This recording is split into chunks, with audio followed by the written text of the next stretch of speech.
Bismillahirrahmanirrahim. Alhamdulillahirabbil alamin. Wassalatu wassalamu ala sayyidina maulana Muhammadin sayyidil anbiya'i wal mursalin wa habibi rabbil alamin wa ala ashabil akramin wa ali baitit tahirin wa azwajit tahirati ummatil mu'minin wa tabi'ina lahum bi ihsanin ila yaumiddin, amma ba'd. Rabbi yassir wa la tu'assir, Rabbi tamim bil khair. Rabbana israh lana sudurana wa yassir lana umurana wa umural muslimin wa hlul 'uqdatam min lisanina yafqahu qawlana.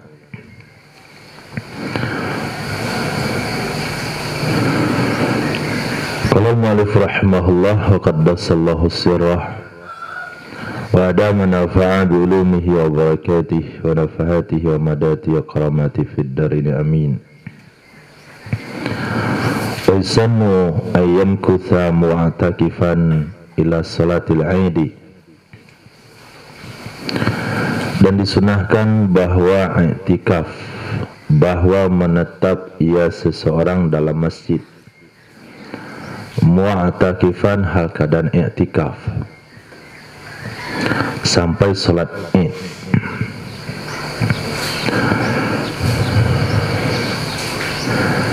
Ada sebagian orang menetap di masjid tapi tidak ada niat i'tikaf, maka menetapnya di masjid tidak ada tambahan pahala, walaupun berada dalam masjid itu lebih aman. Dia berada dalam kondisi lebih aman dari tempat yang lain, baik pada bahaya dunia maupun akhirat. Tapi ketika dia berada di masjid lalu niat i'tikaf, maka dia memiliki pahala lebih. Maka perlu kita mengingat setiap masuk masjid niat i'tikaf. Maka ditulis oleh musannaf di sini dua kata, yamkutha mu'atakifan. Dia menetap di masjid hal keadaan dia beriktikaf. Hukumnya sunnah sampai salat Id. Kapan mulainya? Wa ayya'takifa qabla dukhulil asri. Disunahkan bahwa dia beriktikaf sebelum masuk 10 akhir daripada bulan Ramadan. Dukhulil asri, sebelum masuk 10. 10 apa? Ada alif lam di situ, namanya alif lam ahdi zihni. Kalau berbicara di bulan Ramadan ceritanya 10 maknanya adalah 10 terakhir di bulan Ramadan. Berarti sebelum matahari tenggelam, pada malam ke-21, sebelumnya dia sudah masuk. Maka kalau Nabi mulai i'tikaf itu subuhnya siang, malam, hari yang ke-20. Subuh hari yang ke-20 Ramadan. Nah, berdasarkan hal tersebut maka musannaf mengistinbat hukum masuk ke masjid niat i'tikaf sebelum masuk 10 akhir Ramadan.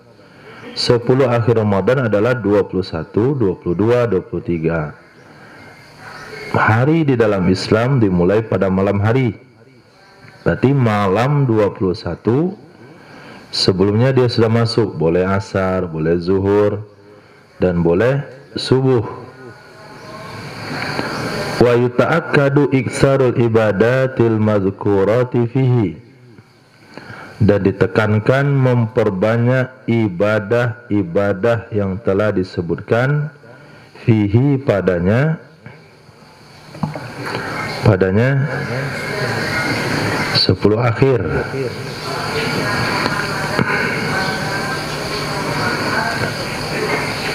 Raja'a musadafati lailatul qadri, hal keadaan berharap atau karena mengharap bertepatan dengan malam qadar.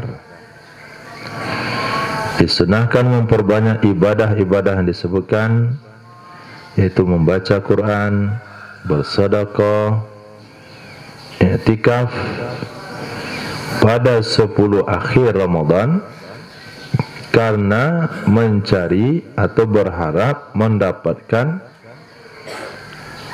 malam qadar. Artinya hukum dan fasal awis syaraf Lailatul Qadri pada malam yang qadar. Pada malam qadar, apanya yang qadar?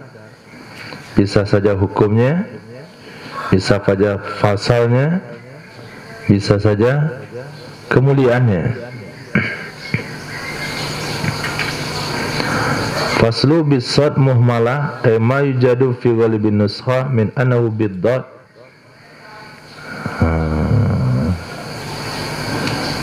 biddad mu'jama takhrifu minan nisakh wa huwa bimana hukmi fa'atahu alai muradif. Jadi hukmi wal fasal itu sama artinya, hukum, awis syarafi atau kemuliaan. Kenapa disebut dengan malam qadar? Apanya yang qadar? Qadar apanya yang lebih daripada malam yang lain? Kata ulama, hukumnya yang lebih, fasalnya yang lebih. Fasal dan hukum atau muradif, mataf satu kalimat kepada kalimat yang mana yang sama, atau kemuliaannya lebih. Wal amalu fiha khairum minal amali fi alfi syahr. Beramal padanya malam qadar itu lebih baik daripada beramal pada 1000 bulan yang di dalamnya tidak ada malam qadar. Wal amalu fiha, beramal pada malam qadar, khairun, lebih baik daripada beramal pada 1000 bulan yang tidak ada di bulan itu malam qadarnya. 1000 bulan kira-kira 83 tahun. 83 tahun kita dapatkan dengan begadang semalam. Nggak mau juga? Kan nggak mungkin. 83 tahun nilainya hanya dengan berkorban semalam. Tapi yang semalam itu juga tidak bisa didapatkan dengan semalam, yaitu dengan minimal dengan cara berkorban 5 malam. 21, 23, 25, 27, 29. Karena di Indonesia 21 itu ada 2 malam, Persi puasa awal, Persi isbat, kan 21-nya 2 berarti. 23-nya ada 2 malam. Malam 25 di Indonesia ada 2 malam. Supaya lebih berhati-hati, ya kita isi semuanya. Malam 21 Persi Ru'yatul Hilal, dan malam 21 Persi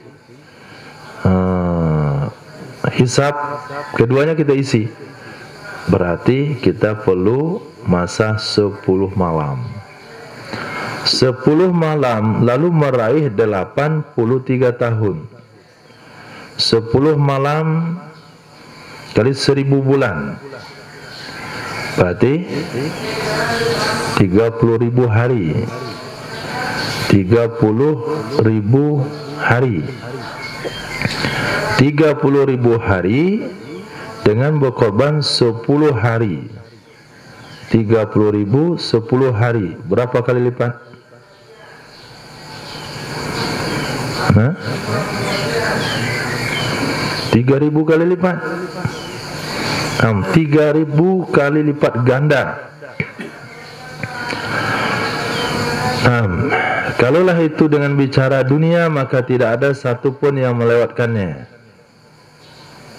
kamu kerja 10 malam, saya gaji seperti bekerja 30.000 hari. Bekerja 10 malam tapi gajinya sama dengan 30.000 malam. Ada yang mau melewatkan? Enggak ada yang mau melewatkan. Tapi kenapa banyak yang terlewatkan? Karena ini akhirat bukan dunia. Wahia, dan dianya malam qadar munhasiratun indana fihi, terbatas menurut kita ulama Syafi'iyah padanya 10 terakhir. Malam qadar munhasirat, terbatas, maksud terbatas itu hanya di situ menurut kita ulama Syafi'iyah, fihi padanya 10 akhir. Fa'arjaha, maka yang paling diharapkannya malam qadar,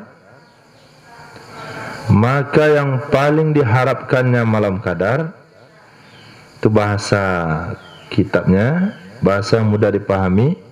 Maka kemungkinan terbesarnya malam qadar, itu bahasa untuk masyarakat awam, bahasa pemahaman.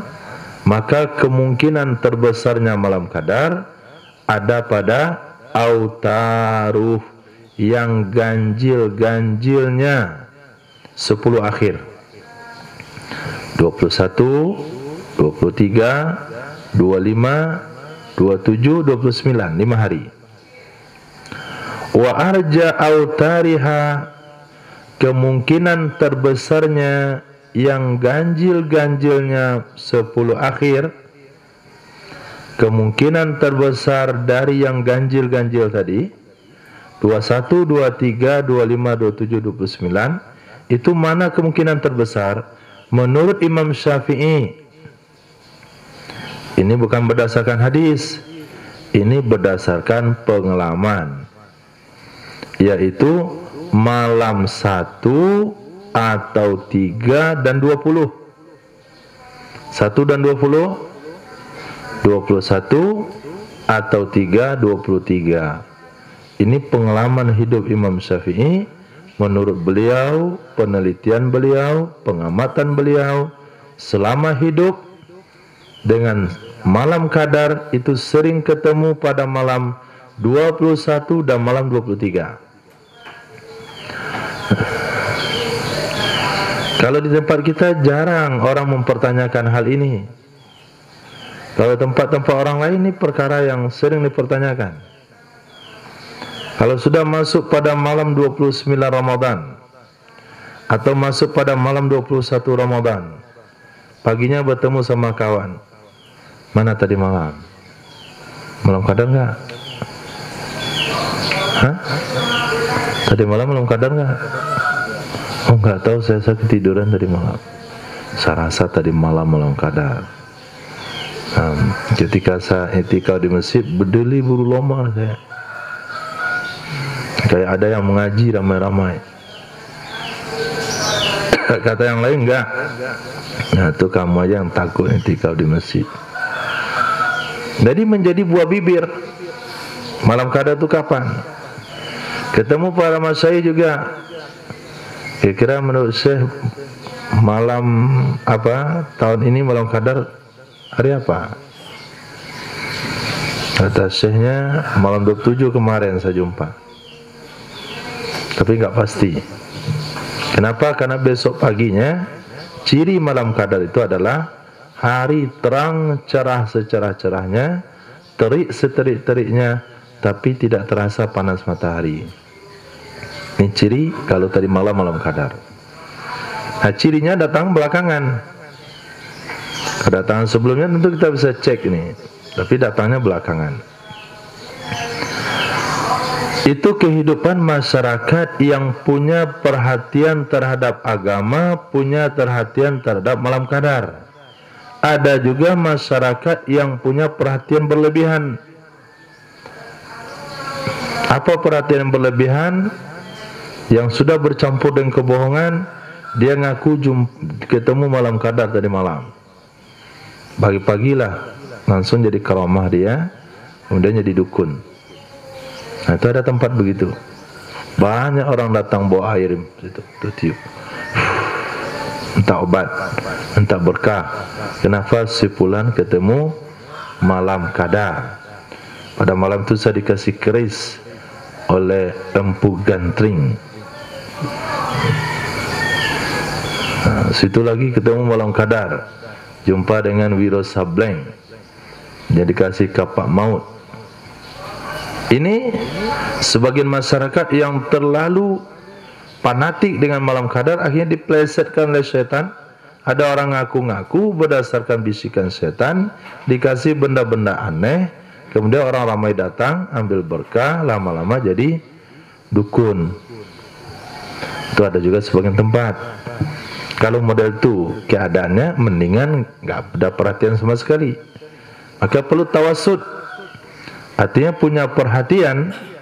Lihat yang dibicarakan oleh ulama. Menurut Imam Syafi'i, berarti beliau pernah ditanya oleh murid-muridnya, menurut pengalaman imam selama ini, kira-kira dari sekian malam ganjil, kapan kemungkinan terbesar malam qadar? Imam Syafi'i menjawab, malam 21 dan malam 23. Oke. Sekarang Dani, pengalaman antum pribadi, kapan kemungkinan besar malam qadar? Nggak tahu. Ibnu nggak tahu. Karena tidak pernah ada riyadhah, usaha maksimal untuk mendapatkan itu. Mana ada tahu? Tapi ketika seseorang kalau sudah masuk pagi ini, puasa kita 20, nanti malam 21 ini subuh ini dah ke masjid, bawa barang-barang semuanya, buat tenda-tenda, itu nggak balik selama 24 jam sampai selesai sholat id baru balik. Nah, orang yang melakukan cara seperti tadilah yang bisa memberikan pengalaman kapan malam qadar. Kalau kita nggak bisa memberikan pengalaman, pengalaman mana yang mau diberikan? Nah, usaha apa yang dibuat untuk memberikan pengalaman itu? Nggak pernah. Coba tanya sama Ismail, coba berikan pengalaman busi motor yang mana, merek mana yang bagus? Hah? Nggak tahu, karena dia bukan orang bengkel. Tapi kalau ditanya cetakan kitab mana yang bagus, hah? Nggak tahu juga. Nah, berarti belum juga. Beli kitab di Jakarta, toko mana yang murah? Nggak tahu. Nggak ada pengalaman. Tapi kalau tanya nasi goreng mana yang murah meriah, oh, Marabo pasti jawabannya. Pengalaman. Jadi orang bisa menjawab kalau ada pengalamannya. Maka kalau hari ini kita ditanya bicara tentang malam qadar, lalu tidak buat i'tikaf 10 akhir mulai dari subuh sampai sholat id berkali-kali, jangan ngomonglah soal malam qadar. Anda tidak punya pengalaman karena tidak punya usaha untuk itu. Maka lihat saja pengalaman orang terdahulu, yaitu malam 21 dan malam 23. Dan memilih oleh Imam Nawawi dan juga selain Imam Nawawi berpindahnya malam qadar. Di malam qadar itu berpindah-pindah, nggak tetap di situ. Tapi menurut mazhab Imam Syafi'i perpindahannya hanya antara tanggal 21 sampai 30. Situ aja pindah-pindahnya. Menurut mazhab yang lain bisa pindah ke tanggal 1 Ramadan, bisa pindah ke tanggal 17 Ramadan. Kenapa 17 Ramadan? Karena 17 Ramadan adalah nuzul Quran, dan Quran diturunkan pada malam qadar. Inna anzalnahu fi lailatul qadar. Dan ulama sepakat, bukanlah sepakat dengan mana semua pendapat, jumhur ulama berpendapat nuzul Quran itu 17 Ramadan. Lalu Al-Quran bicara kami turunkan Al-Quran pada malam qadar, berarti malam qadar itu ada pada tanggal 17 Ramadan. Tapi ulama Syafi'iyah tidak. Hanya perpindahan itu di 10 akhir saja, situ aja mutar-mutarnya. Bahkan ada juga pendapat yang sangat lemah mengatakan malam qadar itu bisa terjadi pada bulan apa saja. Oh, itu susah lagi nyarinya. Bulan apa saja sepanjang tahun, yang penting ada satu dalam 1 tahun. Mana menyarinya? Kecuali bagi orang yang mujahadah i'tikaf selama 1 tahun di masjid, baru bisa memberikan pengalaman. Ketemu pun dia tidak bisa menceritakan pengalamannya karena 360 hari. Khair, kita ambil pendapat yang kuat saja, yaitu di bulan Ramadan. Kemudian pendapat mazhab kita di 10 akhir Ramadan. Pengalaman Imam Syafi'i malam 21 dan malam 23. Wahia afdalu layalis sana, dianya malam qadar adalah sebaik-baik dari malam-malam sepanjang tahun. Wahia, dan dianya malam qadar sebaik-baik dari malam-malam sepanjang tahun. Sepanjang tahun termasuk di situ malam nisfu Sya'ban, tetap lebih baik malam qadar. Malam Arafah, malam Idul Fitri, malam Idul Adha, malam Tarwiyah, malam apa lagi? Tetap yang paling unggul itu adalah malam qadar. Wasahha, berarti sahha,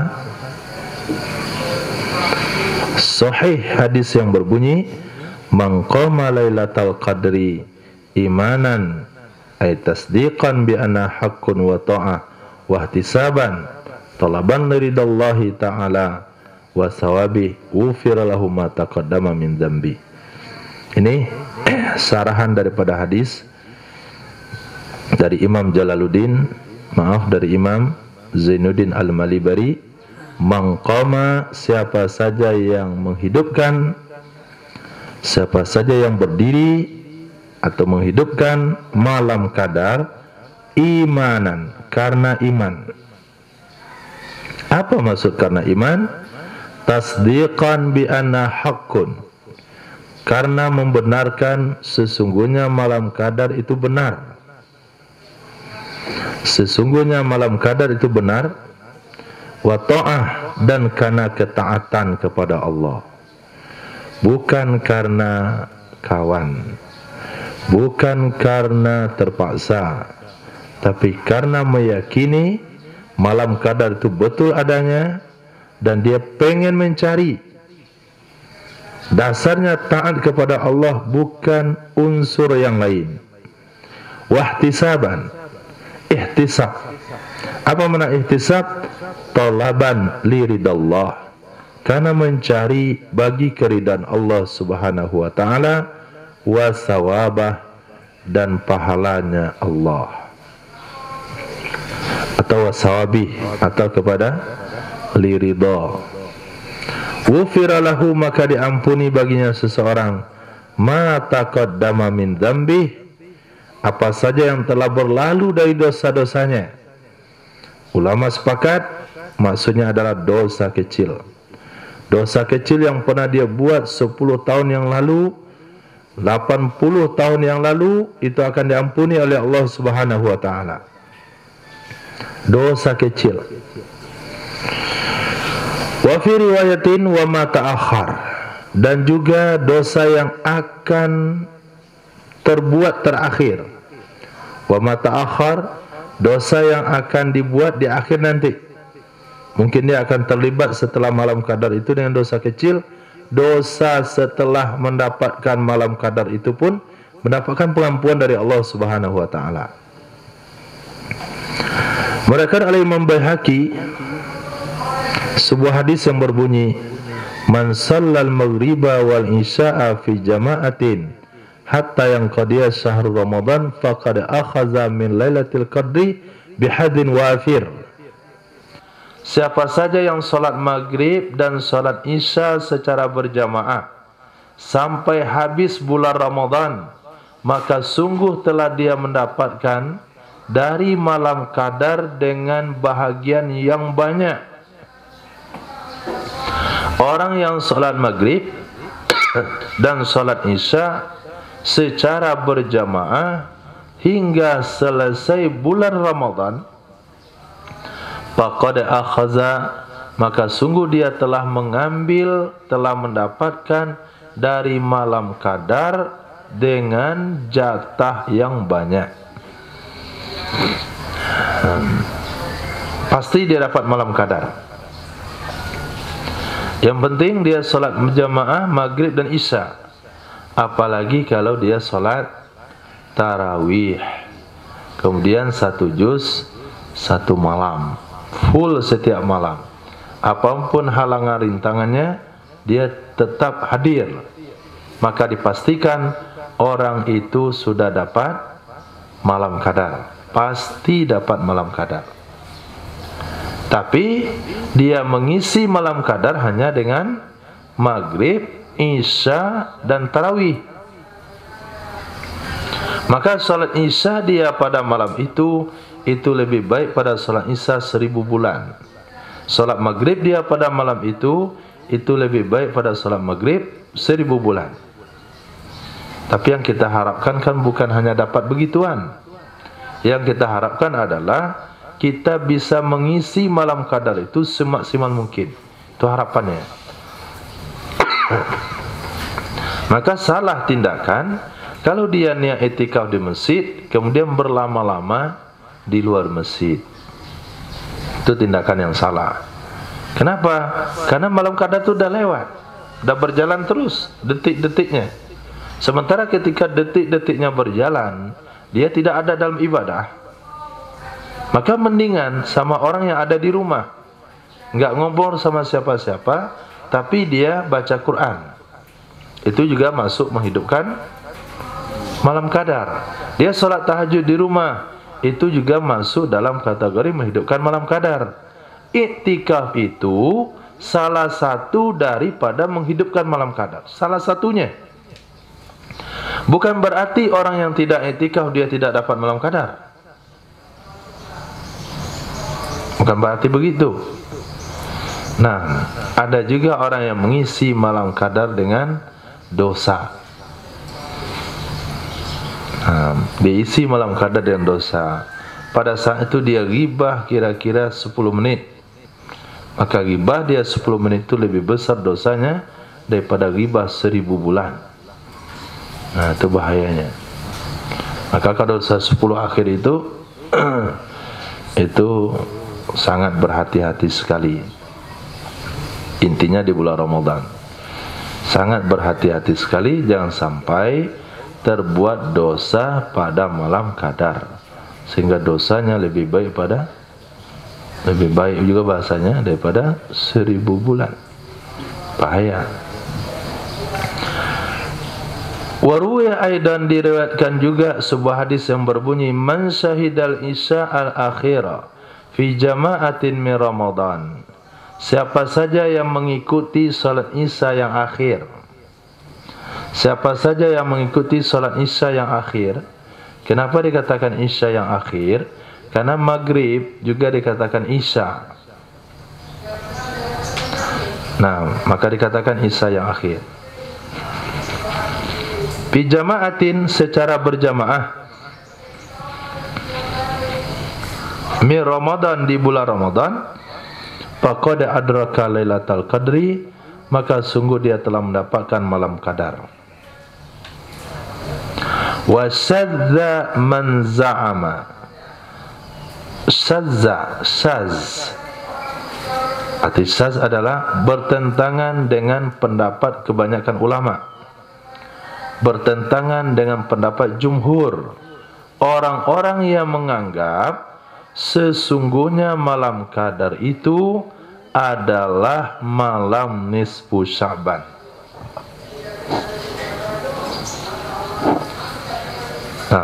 Salah.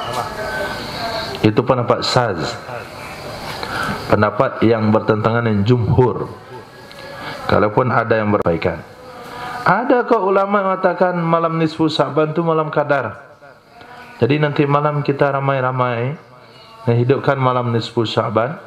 Apalagi ada ulama yang berpendapat nisfu Sya'ban itu adalah malam qadar. Itu bikin kacau orang itu. Dah jelas kata ulama itu pendapat saz.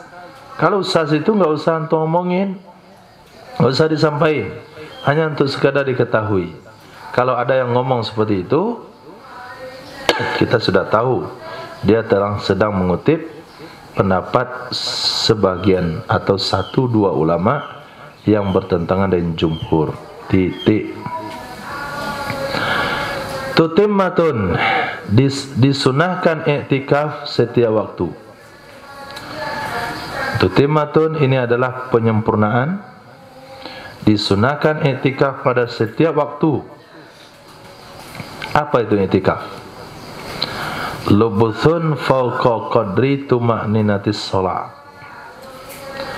Dianya i'tikaf adalah menetap di dalam masjid melebihi kadar tuma'ninah solat, lebih dari kadar tuma'ninah solat. Tuma'ninah solat berapa kadarnya? Seukuran baca subhanallah, itu dah dapat tuma'ninah. Sekarang kita masuk masjid, aku niat i'tikaf karena Allah, duduk sebentar, subhanallah, alhamdulillah, wa la ilaha illallah, wallahu akbar. Kemudian keluar dari masjid. Itu sudah i'tikaf namanya. Menurut mazhab Imam Syafi'i, menetap di masjid lebih daripada kadar tumakninah salat. Apalagi kalau dia sudah masuk masjid sebelum maghrib, kemudian dengarkan bayannya panjang, kemudian azannya panjang juga, kemudian sholat isya berjamaah, tambah taklim akhir, tambah targhib jur kudama. Itu udah berapa lama itu? Itu cukup lama. Maka rugi kalau dia duduk nggak i'tikaf. Ketiga, dia ikut pengajian wirid antara maghrib dan isya. Sebelum maghrib dah masuk masjid, kemudian sholat maghrib. Kemudian malam ini kita jadwal wirid 1 kali dalam sebulan. Materi kita adalah materi Ru'yatul Hilal. Penceramah kita hari ini adalah Dr. Andes Safirullah MH. Nah, kalau dia duduk dengan ceramah enggak niat i'tikaf, rugi. Karena kadar subhanallah saja itu dah i'tikaf. Ini antara maghrib dan isya. Apalagi ada hadis yang berbunyi, orang yang duduk menunggu waktu sholat, maka dia dianggap sedang sholat. Walau mutaraddidan fil masjid, walaupun dia mondar-mandir di masjid. Mondar-mandir di masjid. Ternyata yang i'tikaf ini adalah marbot. Nah, besok adalah hari Jumat. Besok hari Jumat, Kamis malam dia sibuk bersihkan masjid.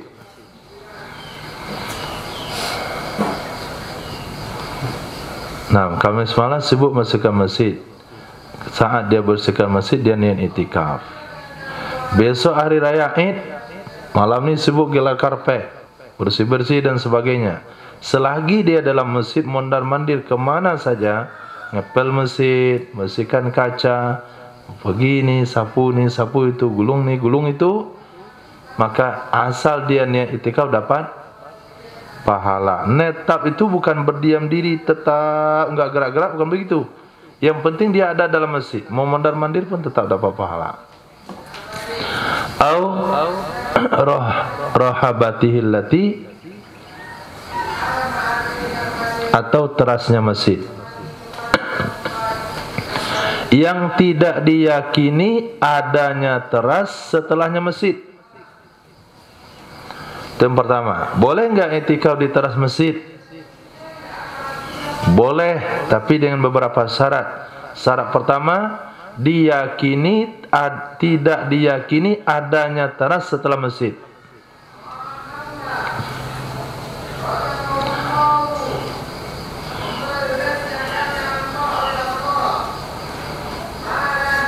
Naam.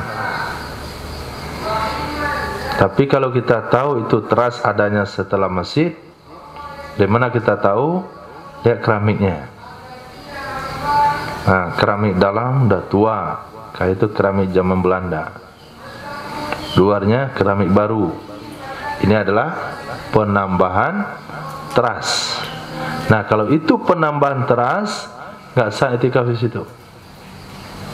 Tapi kalau kita nggak yakin. Kenapa nggak yakin? Kita lihat atapnya sama. Antara ruangan utama dengan teras itu satu atap begini. Kemudian kita lihat dinding daripada masjid dengan dinding teras itu bangunannya sama-sama tua. Itu kita yakin teras ini dibuat bersama dengan masjid, maka boleh i'tikaf di teras masjid. Dan teras itu tidak boleh digunakan tempat berjual beli, tidak boleh ditempati oleh orang haid dan orang berjunub. Hukumnya sama dengan masjid. Kaidah usulnya,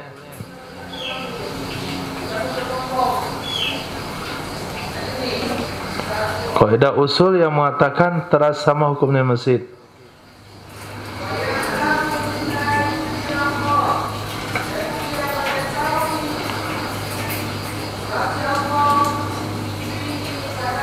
Dipikir. Tanya untuk setoran pagi ini mana? Dani, kaidah usul.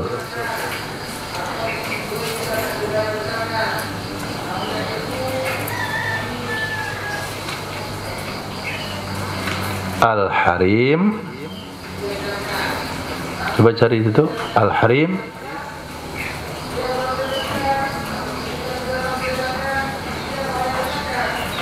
Nyarinya pun nggak jumpa itu.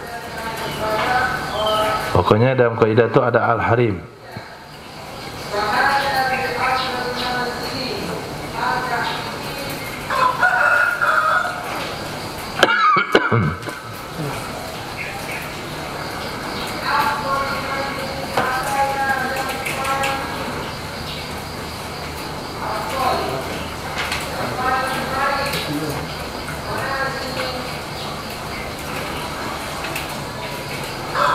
Al-Harim lahu hukmu ma huwa harimun lah. Itu redaksinya kalau nggak salah. Al-Harim lahu hukmu ma huwa harimun lah. Empat semuanya.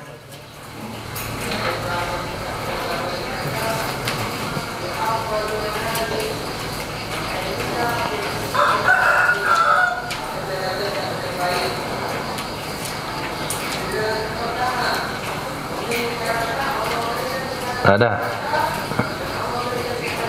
Hah?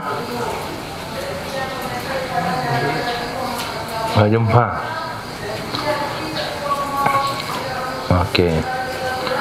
Jadi harim itu adalah sesuatu yang berdekatan dengan sesuatu. Ada. Nah, itu kan ada. Apa bunyinya? Al-Harimu lahu hukmu kan? Al-Harim lahu hukmu ma huwa harimun lah.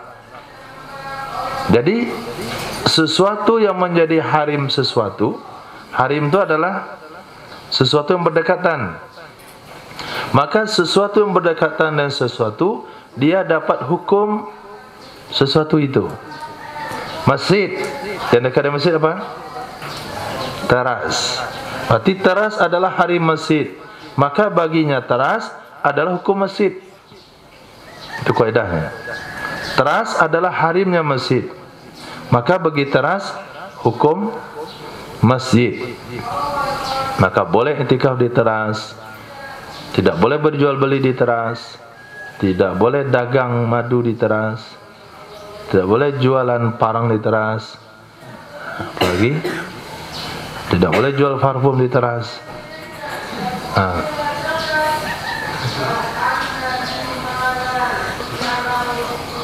Juga tidak boleh jualan buku-buku di teras masjid. Masjid Raya misalnya, Sumbar. Ada acara, ada bukalapak situ. Kuku agama, sini tasbih, ini peci-peci. tawar-menawar di teras masjid. Itu adalah teras masjid, maka teras punya hukum masjid. Wanita haid, dia duduk di teras masjid nunggu suaminya, duduk aja di situ. Ibu baik kan? Ini kan teras bukan masjid. Al-harim lahu hukmu mahwarimun la. Nah, maka kapan dijelaskan kembali, itu kaidah usulnya. Kemudian dijelaskan kembali oleh furu' fikih kapan boleh i'tikaf di masjid. Memang betul kaidah al-harim lahu hukmu mahwarimun la, berarti boleh i'tikaf di masjid, tapi ada syarat-syaratnya. Dijelaskan kembali oleh fikih. Pertama, lam yutayaqqan hudusuha ba'da. Tidak diyakini adanya teras setelah masjid. Yang kedua, annaha ghairu masjid. Annaha ghairu masjid. Tidak diyakini sesungguhnya teras bukan masjid. Nah, tidak diyakini sesungguhnya teras bukan masjid. Tapi kalau kita yakin itu teras bukan masjid, nggak boleh i'tikaf. Atau kita yakin terasnya itu dibuat setelah masjid ada, maka tidak sah i'tikaf. Tapi kalau seseorang membuat teras masjid, bahkan bukan teras, pendopo, niatnya masjid, maka itu juga masjid. Ittihad, sengaja dibuat lebar ke kanan, niatnya apa? Masjid, maka dia jadi masjid walaupun bangunannya baru menyusul. Kemudian di atap lagi sampai ke halaman, ditinggikan lantainya, niatnya masjid, jadi masjid. Tapi kalau niatnya nggak jadi masjid, nggak jadi. Tapi kalau niatnya jadi masjid, bisa jadi masjid. Nah, biniyati i'tikaf, dengan berniat i'tikaf. Walau kharaja walau li khala'in ma lam yuqaddiril i'tikafa al-manduba awil mandura bimuddatin bila azmi audin jaddadan niyata wujuban. Jikalau keluar ia seseorang walau li khala', walaupun ke WC, maaf, fa'ilnya di depan. Walau kharaja, jikalau keluar, walaupun ke WC, oleh siapa? Malam yuqaddiril i'tikafa, oleh seseorang yang tidak mengkadarkan i'tikafnya. Orang yang tidak mengkadarkan i'tikafnya. Al-manduba, baik i'tikaf sunat, au mandura, ataupun i'tikaf yang dinazarkan, bimuddatin, tidak dikadarkan dengan masa. Tidak dikadarkan dengan masa. Bila azmin, itu bila azmin muta'alaknya kepada kharaja. Dia keluar dengan tidak azam. Itu bahasanya azam, bukan niat. Dengan tidak azam kembali, niscaya jaddadan niyah, dia memperbaharui niat, hukumnya wajib jika dia menginginkan akannya i'tikaf.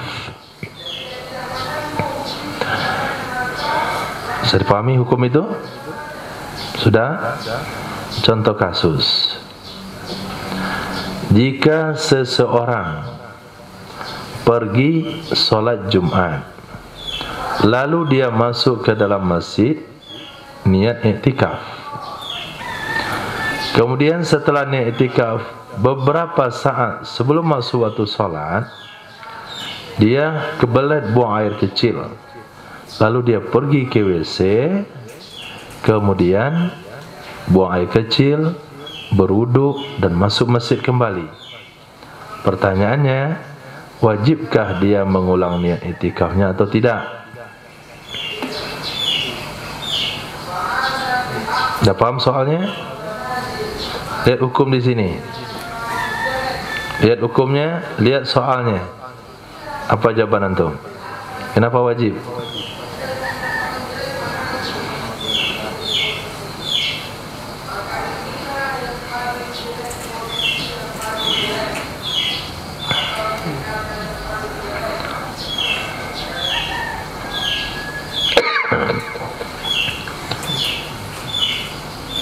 Wajib atau tidak? Kenapa tidak? Dia berazam kembali. Karena dia punya azam untuk kembali. Ketika dia mau berapa menit lagi waktu sholat masuk, kebelet buang air kecil, pergilah keluar ke WC berwudu. Ketika dia pergi keluar itu ada niat nggak untuk kembali? Bahasa kita niat, bahasa Arabnya azam. Ada azam nggak dia untuk kembali? Ada. Orang mau pergi sholat Jumat masa nggak azam kembali? Sudahlah buang air kecil, balik aja langsung. Lama kali khutbahnya. Iya, kamu yang kepagian perginya, waktunya belum tiba.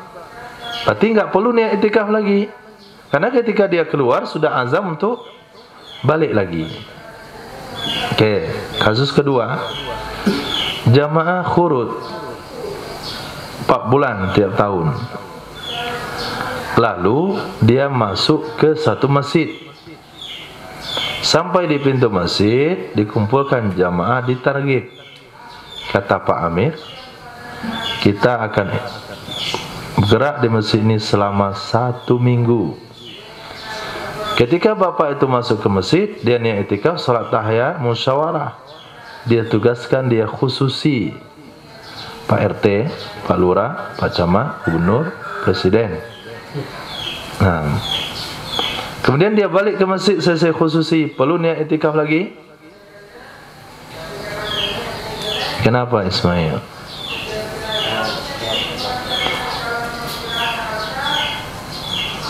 Itu aja jawabannya. Karena dia sudah mengkadarkan itikafnya di sini seminggu. Nah, karena dia sudah mengkadarkan itikaf, walaupun nak niat azam kembali dia pergi khusus itu nggak niat kembali dia tadi itu, karena mau kabur ya. Jengkel sama Amil lah, pergi jemaah lain lah. Tapi kebetulan kembali juga. Dia tidak perlu niat, kenapa? Sudah mengkadarkan itikafnya. Tapi apabila dia masuk ke masjid, nggak ada niat berapa lama, kemudian ketika keluar nggak niat kembali, kebetulan kembali lagi. Keluarlah dulu, cari minum, balik lagi ntar ke masjid nggak? Belum tahu deh. Nah, belum tahu katanya. Selesai minum, nggak ada orang di luar. Mendingan dalam aja lah.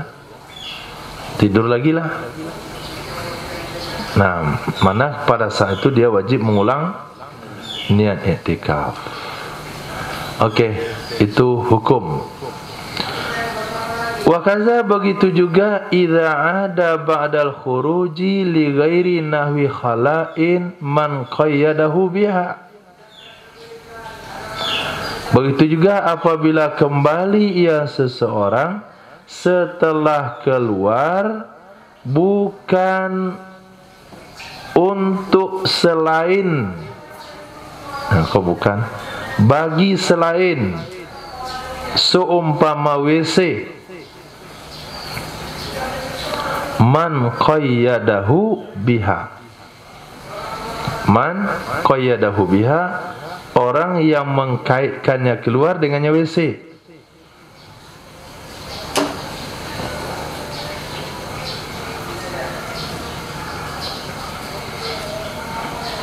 Fa'il ada.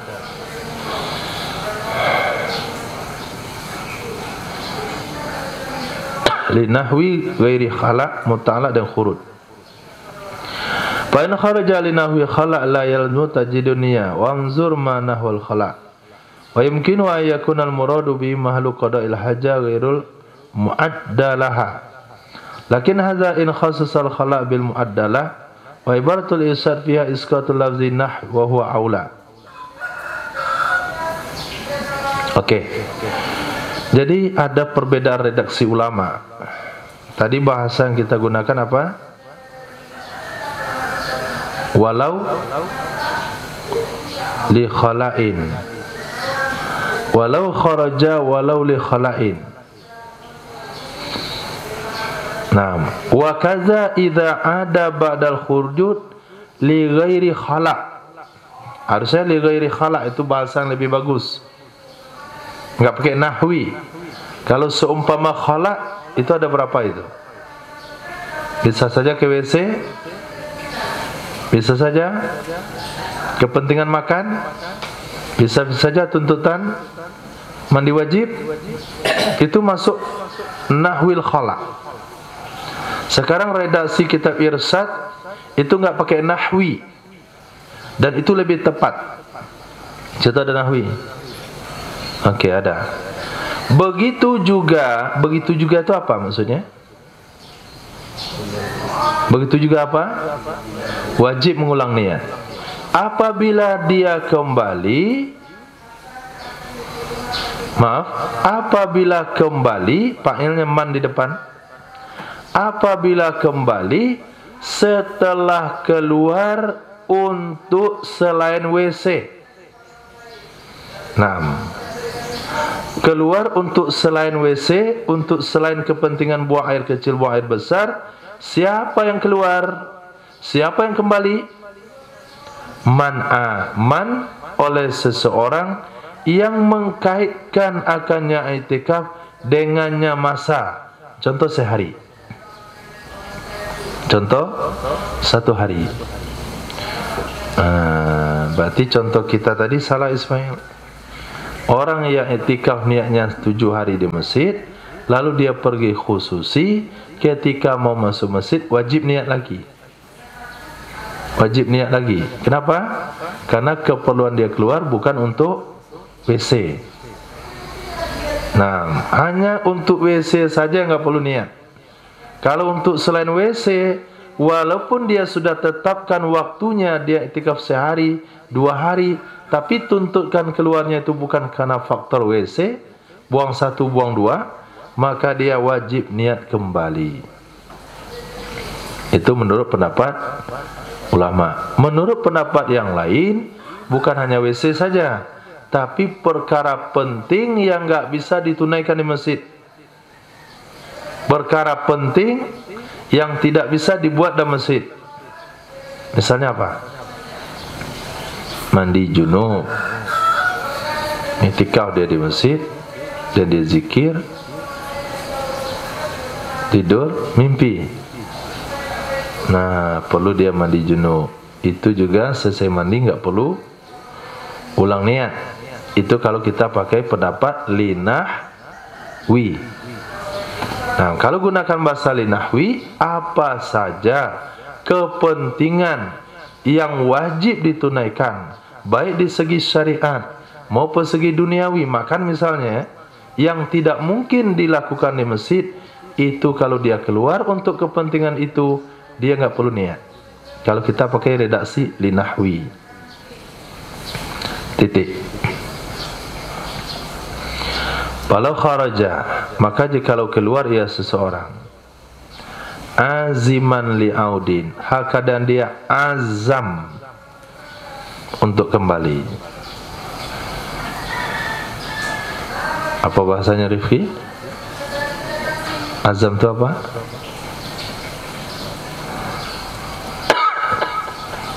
Azam itu apa? Bahasa kitanya niat.